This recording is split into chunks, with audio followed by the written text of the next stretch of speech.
ملکی اور جغرافیائی آزادی کی طرف چلتے ہیں۔ دیکھیں، کسی بھی قوم کو اگر ملکی یا جغرافیائی آزادی حاصل ہو جائے، یہ اللہ رب العالمین کا بہت بڑا انعام ہے، یہ اللہ رب العالمین کی بہت بڑی رحمت ہے۔ لیکن ایک بات ذہن نشین کر لیں کہ جب اللہ رب العالمین کسی قوم کو ملکی اور جغرافیائی آزادی دے دیتا ہے تو رب العالمین اب گہری نظر سے جائزہ لیتا ہے کہ آزادی حاصل کرنے کے بعد لوگوں کے اعمال کیسے ہیں، لوگوں کے کرتوت کیسے ہیں، لوگوں کی سوچ کیا ہے، لوگوں کے فیصلے کیسے ہیں، لوگوں کی فلاح و بہبود کے لیے کیا کام کیا جا رہا ہے، ظالم سے انصاف لیا جا رہا ہے، مظلوم کو حق دلایا جا رہا ہے۔ اس ملکی اور جغرافیائی آزادی کو سمجھنے کے لیے ہم تمام دوست مطالعہ کرتے ہیں سورہ اعراف کی آیت نمبر 128 اور آیت نمبر 129 کا۔ دوستو، ان آیات کا جو سیاق و سباق ہے، کانٹیکسٹ وہ یہ ہے، موسیٰ علیہ السلام میدان مقابلے میں جو شائقین ہیں ان کی نگاہوں کے سامنے جادوگروں کو شکست سے دوچار کر دیتے ہیں۔ جادوگر موسیٰ علیہ السلام سے مقابلہ ہار جانے کے بعد موسیٰ علیہ السلام کے رب کے سامنے سجدہ ریز ہو جاتے ہیں۔ فرعون دیکھتا ہے کہ اب اس کے اقتدار کی چولیں ہلنے لگی ہیں، اسے دکھائی دیتا ہے کہ اس کا تخت سلطنت بکھرنے لگا ہے، وہ بنی اسرائیل پر پہلے سے زیادہ مظالم ڈھانے لگتا ہے۔ یہ وہ موقع ہے کہ موسیٰ علیہ السلام اپنی قوم بنی اسرائیل سے کہتے ہیں، پچھلے جمعے میں نے آپ سے کہا تھا موسیٰ علیہ السلام کی نبوت اور رسالت کے دو ٹارگیٹ۔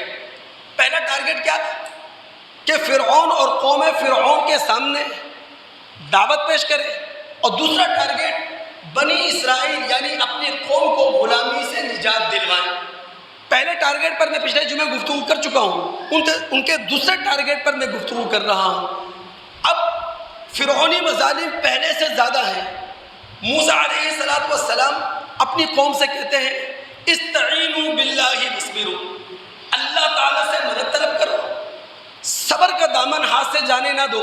ان الارض للہ، یہ زمین اللہ تعالیٰ کی ہے، یورثها من یشاء من عبادی، اللہ رب العالمین اپنے بندوں میں سے جسے چاہتا ہے زمین کا وارث بنا دیتا ہے۔ والعاقبۃ للمتقین، اور آخری انجام متقین اور پرہیزگار لوگوں کے حق میں نکل کر سامنے آتا ہے۔ اب بنی اسرائیل بڑی ناشکری قوم تھی، اپنے نبی کی ناقدری کرتے ہوئے کہتے ہیں، اوذینا من قبل ان تأتینا من بعد ما جئتنا، اے موسیٰ تمہارے آنے سے پہلے بھی ہم ستائے جاتے تھے، تمہارے آنے کے بعد پہلے سے زیادہ ستائے جا رہے ہیں۔ اب آگے جو الفاظ ہیں نا وہ ہیں ہم پاکستانیوں کے لیے قابل توجہ۔ موسیٰ علیہ السلام نے کہا، عسیٰ ربکم ان یہلک عدوکم، قریب ہے تمہارا رب تمہارے دشمن کو تباہ کر دے، وَيَسْتَخْلِفَكُمْ فِي الْأَرْضِ، زمین کی خلافت تمہارے حوالے کر دے، زمین کا انتظام اور انصرام تمہارے حوالے کر دے، زمین کی ایڈمنسٹریشن تمہارے ہاتھوں میں آ جائے۔ لیکن یاد رکھو، جس وقت زمین کا انتظام تمہارے ہاتھ میں آئے گا، مملکت کا اقتدار تمہارے ہاتھ میں آئے گا، فَيَنْظُرَ كَيْفَ تَعْمَلُونَ، اللہ دیکھے گا مقننہ کیا کام کر رہی ہے، انتظامیہ کیا کام کر رہی ہے، عدلیہ کیا کام کر رہی ہے، لوگوں کی فلاح و بہبود کے حوالے سے کام اچھے ہو رہے ہیں یا نہیں ہو رہے۔ جن لوگوں کے ہاتھوں میں ملک کی باغ دوڑ ہے، وہ کارکنان جو سرکاری ملازمین کہلاتے ہیں، جن کے پاس سرکار کے دیے ہوئے اختیارات ہیں، وہ اپنے اختیارات کا تعمیری استعمال کر رہے ہیں، تخریبی استعمال کر رہے ہیں۔ تو جب اللہ رب العالمین کسی قوم کو ملکی یا جغرافیائی آزادی دے دیتا ہے تو رب العالمین گہری نظر سے دیکھتا ہے آزادی حاصل کرنے کے بعد ہمارے اعمال کیسے ہیں، ہمارے رویے کیسے ہیں۔ سوال یہ ہے کہ اگر کسی قوم کو جغرافیائی یا ملکی آزادی حاصل ہو جائے تو تقاضا کیا ہے، کیا کرنا چاہیے؟ یہاں بھی 1 پوائنٹ ایجنڈا ہے، وہ ہے اللہ تعالیٰ کا شکر۔ یعنی جب کسی قوم کو ایک ملک مل گیا، ایک جغرافیہ، جو جغرافیہ ہمارے پاس ہے یہ چھوٹا موٹا تھوڑی ہے، 7,96,096 مربع کلومیٹر، اتنے بڑے جغرافیے پر آزاد فضاؤں کے اندر دوستو ہم سانس لے رہے ہیں، تو اس کا تقاضا یہ ہے کہ اللہ رب العالمین کا شکر ادا کریں۔